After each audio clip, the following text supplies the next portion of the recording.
They said it was 14 and up. I see nothing in here about this being made for kids. It contains faux fur. It's ruined. The whole premise of the Christmas episode is ruined because I can't wear the hat. It doesn't fit. But I'll make the best of it. Hello and good day to you. Merry Christmas. Welcome to Limping Through Models with Nate. I'm Nate, and this is the Chicken Salad Challenge Part 2.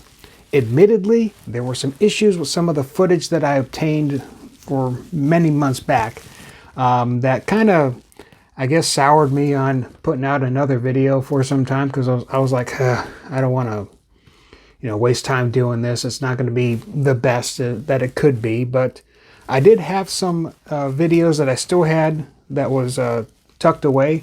So I'm going to show that. I'm going to explain what I've done so far in real time, as opposed to just going through some videos, or clips rather. So we'll do that. And with all of that in mind, let's get started. Okay, a couple things to note here. Since the last time I did a video, I built out the arm that controls the gondola going up and down. It's a very manual process of doing this. It's a lever that you just kind of put down and up as the model goes. And so I built that out. There's all the little turntables and stuff, the rotors that the rubber bands go around, and then the bottom of the gondola connects to that. I had to do some finagling here to get this in just right and secure so that it doesn't move. And this whole section right here is going to be hidden by the ticket booth that's going to be put here. That's something I'm going to have to scratch build, because that's the prototype of this has the ticket booth here, while this particular model has like this little tiny square ticket booth you can just put on either side. But chicken salad, I got to keep that in mind.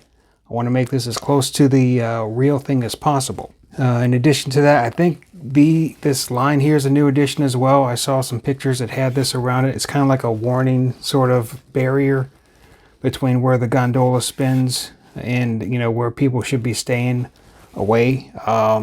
So I got that in there. And then I did some things on the back here. And if you just bear with me 1 second, I'll show you what the thought process was behind this. So what I have here is the Faller breakdancer. This is a model I built about a year or two back. And if there was anything that personifies chicken salad, it's these Faller models. And it's really nice, well put together, well thought out. These are all stickers here, and I'm really surprised that they've stuck on for so long. I would imagine some of these would be peeling off, but this isn't about the breakdance. This is about what I was trying to do with this model here.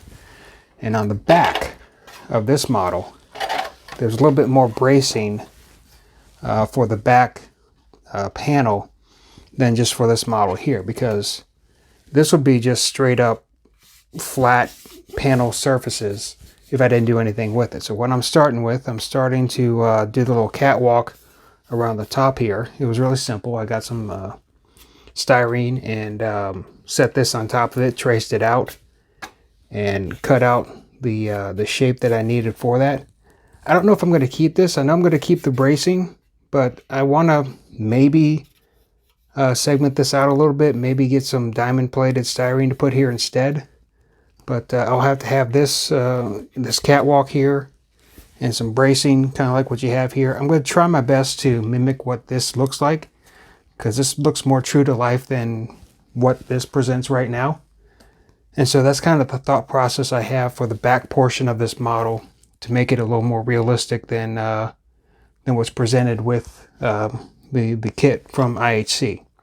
Now, good news, I have some beautiful bean footage of the work that I did on the gondola. And I'm going to go through that right now. The prototype has these triangle-shaped plates on each of the gondola arms that were covered in patterned lights. I was going to use 3D fabric paint for the lights, but I found these check beads at Michael's that, to me, look like a better representation of Carnival lights.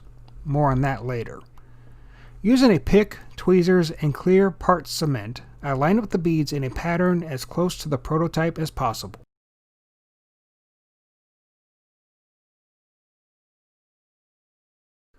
With all 12 pleats covered and complete, I peel each one off the tape and start gluing them on until all 12 plates are affixed. You are getting sleepy.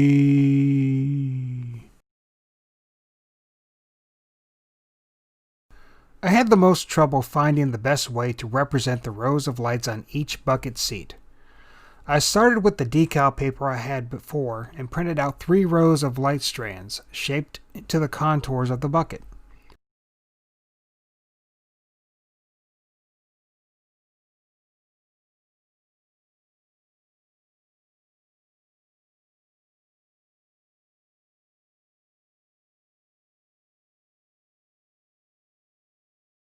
I was not happy with that, so I purchased some tiny ball bearings to use as lights. After rooting out a cavern for the bearings, I start to lay them in, but it still was not right to me. Since I had some check beads left over, I lined those in the recessed portion of the bucket and found what I believe to be the way forward with the bucket lights.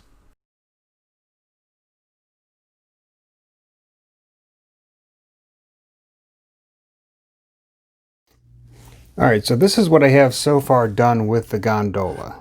Here it is in the upward position, and I've attached one of the buckets to it. If you notice, it's spinning rather freely. So what I did, I went on Amazon and I went to look for certain types of ball bearings, ones that would fit in this little section here. And I found like this very, very tiny ball bearing. It's probably about 3 millimeters wide. And it was just wide enough to get the pin in the middle and allow everything to freely move. Now, of course, the ball bearing compartment wouldn't fit in this hole right here. So I had to get a round file, and I just kept working that round file into that hole until it was wide enough to just push that ball bearing in. It's not glued in or anything. I don't want to mess with glue, screw up anything with the bearings. So I get it to the point where it just pushes in just right. And then the pins that hold the bucket to the base, they're not quite big or not quite small enough to get into the center. But if you just shave just a little bit off the bottom, it pushes right in and does a very tight seal without any sort of glue involved. So this bucket right here is affixed to the base here without any glue attached to it at all. And so that's how I did the buckets. And on top of that, these check beads are fantastic. They look really great on the different arms of this piece right here.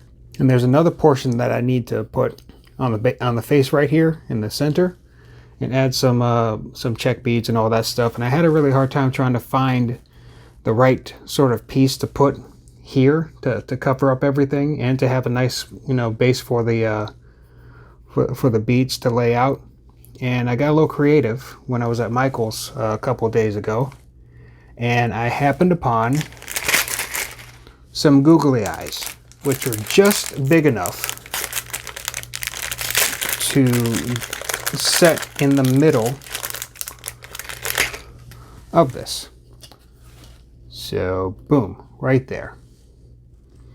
So the idea would be just to use the plastic shell for this. Obviously paint it and maybe take out the little wiggly part so it's not every time the model's going. Paint that the same cream color, and then put the pattern for the lights on here and put it here once everything's ready to be set in place. In addition to that, I got a whole bunch more packages of check beads that I'm going to be using here. So one thing that has to happen, there has to be a line of lights across the top right here. And if you look at most of the prototypes, they sit probably 4 rows high, with white and blue lights alternating. And so that's what I'm going to put across the top right here. At first I did take some styrene and I traced this pattern for the backdrop onto it. But I haven't done anything else with that. I may have to go back and use a thinner sheet of styrene for that, because I was having issues with cutting, because I was using, I think, like 0.2 millimeter styrene or something like that. 0.20 as the package says. Actually, I think I might have it here. Oh, I have a whole pack of 0.2 right here.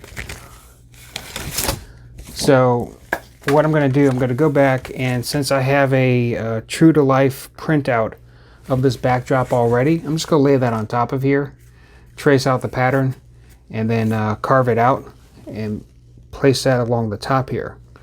But before I do that, I'll probably lay the beads on there in rows of 4. So it'd be actually rows of 3, I think would be the better sizing. So alternating white, blue, white, blue, white, blue, all across the top right here. So that's one thing I need to do. A second thing would be to style the sign. I'm going to use that using the same beads as well, because the sign is just riddled with lights in the prototype. So I'm going to use the beads to the best of my ability to light the sign, give it that 3-dimension look as well. One thing I realized really quickly when I was anticipating using this 3D fabric paint, I thought it would work really well, but apparently what I remembered as a child and what it actually looks like is very different. So I just completely scrapped that idea, thought of something else, and that's where the beads came into play. So that's what I'm going to use to model the lights of this. I don't think I'm going to actually put any real lights on this model, at least not yet. I don't really have the capabilities to do so at the moment, but I will do what I can to make this as pretty as possible. That's the whole point of this, making chicken salad. So that's what I'm going to continue to do. I'll have to rotor out some more of the buckets here and complete this so that we have an actual ride component to this in play. I had to find the motor for this and purchase that, test that out. At least I'm going to at least try and motorize this. So there's that, that we have to look forward to. But I think that's it for this video. So if you can, like, comment, subscribe, do all you can do to get to the next video where I continue this build and make some delicious, yummy chicken salad out of this model. So until then, see you next time.